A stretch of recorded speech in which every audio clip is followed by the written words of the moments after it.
So, can a speaker from the 1970s sound better than the modern speakers? And in short, the answer is yes. Yes, it can. And you'll see in a minute in the video, but this speaker was something that I really loved and kept for myself. And modern speakers, if I were to A/B them with this vintage speaker, sure, there's less refinement in vintage speakers. Sure, there's maybe imaging and some other stuff that the modern speakers are better at. However, when I was listening to these speakers, it really made me forget about reviewing and nitpicking all those little things. Instead, I was really enjoying the music. I was literally getting up from my chair and dancing. And as foolish as that may sound, it was a speaker that made me happy, that made me cheerful and really enjoy my music without thinking about the little things. So a speaker that really has the ability to do that is what I really enjoyed about vintage speakers. The musicality of these speakers are unbeatable in my opinion. And that goes for other vintage speakers as well. There are people that I know that will never upgrade their speakers because they love their vintage speakers so much and nothing else matters to them. The little refinements, the imaging is so much better on the modern speakers. They don't care about that because what really gets them up from their chair and make them dance is their vintage speakers. And much same for me, you'll see in the video, I loved these speakers so very much. And for one reason only, its musicality, its ability to get me up and dance. And that's all it matters. If you are an audiophile, meaning you love music, then that's what it should matter. Hey guys, what's going on? So today I have a very special video for you guys. I am gonna show you a speaker that I have been using for about a year and a half. These are my so-called me speakers, and I love them so very much. The reason I'm filming this video today is because this is the last day I will have them.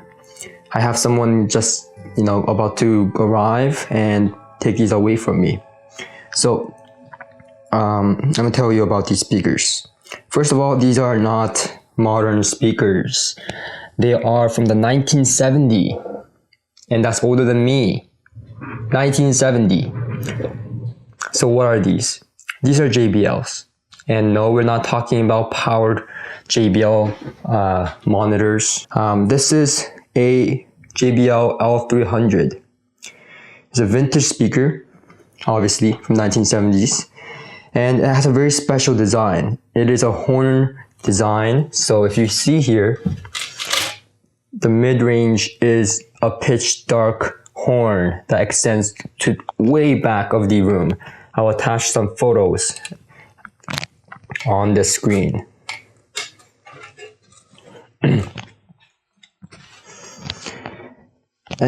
And the woofers are 15-inch woofers. And the tweeter is also very, very special. If you see that, that's like a diamond kind of. Now these are actually what's used in sirens in the 1970s. So they're very good with extension in the high frequencies. And if you see here, you can see the presence. So that's the this is the mid-range that you can adjust. And you can have the brilliance adjusted so that, depends on your room. And as you can see, I have no acoustic foams. I've moved them downstairs, so this room is untreated. And yes, it still has a little bit of problems after the acoustic treatment has been removed, but I brought the treble down to about 2 steps from neutral, and it seems just fine. And so before I let these go, I had a listen with my guys here, and Tujin and Nick came over. We stayed until 4 a.m. The guys just wouldn't leave. 4 a.m. in the morning listening to these speakers, and I was late for work the next day. Now this is a special JBL speaker of its time because it's a home speaker. Most JBLs back then were designed for pro use, PA speakers. But this is actually designed for home use. So you can see that the wood grain and the overall design is more attractive than the pro-designed JBL speakers of its time. Now you may be wondering, okay, I get that the mid-range is a horn, but what the hell is this thing? What is this ugly thing? So let me explain what this ugly thing is. This is actually the waveguide or for dispersion. So if you take this off, the mid-range becomes a little bit too squonky and too non-dispersed. So they kind of do this so that the sound traveling kind of disperses beforehand, before reaching your ears. Now, a lot of people, and well, not a lot of, but some people like to put this waveguide like this, upside down, because now the sound is traveling upwards or something like that. But I always found myself going back to this, which is the original recommended orientation by JBL. So let me describe the sound to you guys. These are very efficient speakers, so it doesn't need a lot to drive. In fact, I've driven them with as little as 3 watts in this room and as little as 12 watts in a big basement situation. So these are very, very efficient. And the bass slam on this is like the next world type of thing. You don't need a subwoofer with this, to be honest with you. Now, the 15-inch woofer, right, has a lot of control for a 15-inch woofer. And what I mean by that is when we have little woofers like this, for example, right, it has more control. It doesn't go down as low, but at least it has more control and it has more punchiness. 15-inch woofers from the vintage age has a tendency to be really warm sounding and kind of rumble down there, but like there was not a lot of control, a little bit sloppy. But the JBL L300 punches like no tomorrow. No tomorrow. And so I immediately fell in love with these. And with the right amplifier, and when I say right amplifier, most amplifiers, because I've used this with tube amplifiers like the Macintosh MC60s, 30s, 275 Mark VI, you name it, Pioneer receivers, Sensui receivers. Over time, I had a lot of gear, and this guy really had a taste of it. Now, with modern amplifiers, they sound less good, in my opinion. But with vintage receivers or, Macintosh gear, I really, really loved it. Hey guys, so I just shot my JBL L300 video and I was editing it, and there was some information left out, so I thought I needed to share. So this speaker was owned by me personally for a year and a half.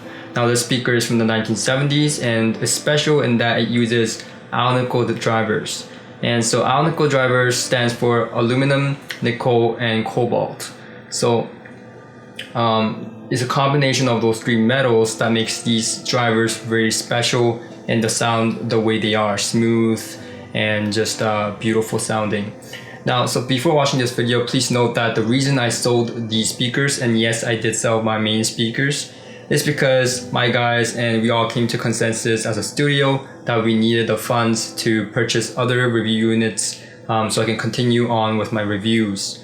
I cannot be a hugger, and as much as I love them and love to keep them as reference, they needed to go, and they are from the 1970s. So it's kind of irrelevant, and it's kind of there for my enjoyment, which I had plenty of with them for a year and a half. So it was time to try new things. So keep that in mind and watch this video. Now this video is probably terrible because it was shot in one go. It was shot right before I sold it because the seller wanted to take them right away. And there's a huge market for JBL speakers in the used market, in the vintage world. There's a huge demand for JBL speakers, and they're becoming more and more rare and scarce. And rightfully so, because they were what people used in the old days to record music.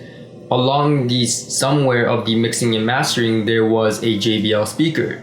So rightfully so, a lot of people are going after JBL speaker nowadays, And in my experience, I had the 4311, 240 Ti, 250 Ti, L300. I had multiple speakers. I still do have them downstairs.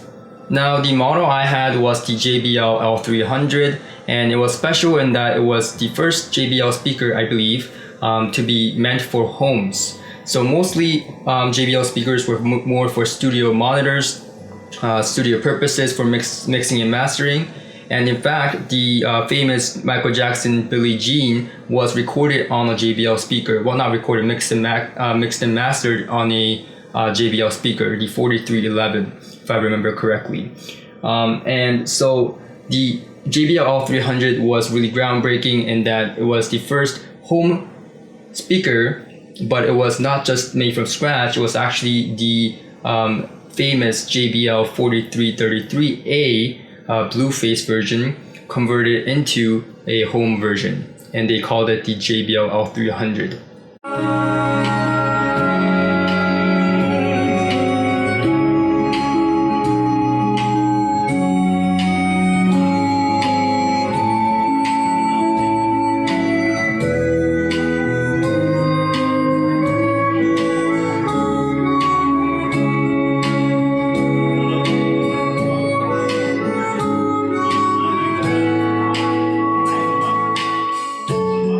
If I told you that I loved you, you maybe think there's something wrong. I'm not a man of too many faces. The mask I wear is one.